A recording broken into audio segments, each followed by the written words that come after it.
سردانا قنصل امریکا جبو قزا شیخانو پرزگه لالشان نورانی مرمجه او بو که هلویست امریکا دیگل آواران ده همان هلویست ده جاران بیتن او ده بردوام هاریکاری و پشتوانیا آواران کن.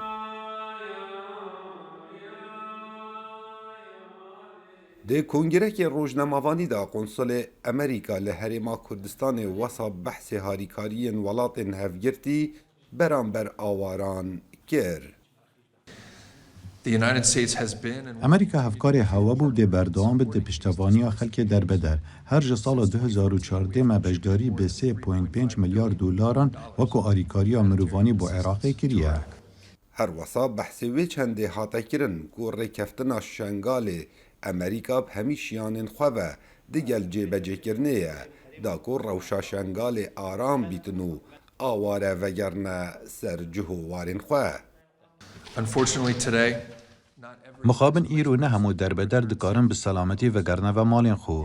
امریکا پشگریه که بهز یا جبجه کردنا تمام ریکفتنا شنگال دکت و قربو کردنا قربانیان داعش لگور قانونا رزگاربوین ازدی که ام باور دکین ده پشکفتنو اولهیه و گرین تفبو شنگاله. زور گرنگه که اوان حزب و شعور بمسئولیت دکن لان حکومت هریمی کردستان و که بزور هیچ آواره لهریمی کردستان در نکره و به پیچوانه و رأی اختیار دترت آواره کان خوان قرار بدن کینه دگرنه و چیه ما شعور به ودکین که چندین چه شی سیاسی امنی اداری خدمی بو آواره کان دروز دبن اگر بگرنه و ناوچه اگر بمشي وازه استابه. ده تزانین سردان قنصل امریکا جبو قزا شیخان لپرزگه حلالشان نورانی دست بکر دیگل میر ازدیانو جواتان روحانی حتی پیشوازی کرنو دوراد ناوا کمپاندا گریان کر لی دور جه چاوکن کامیرن را گهاندنه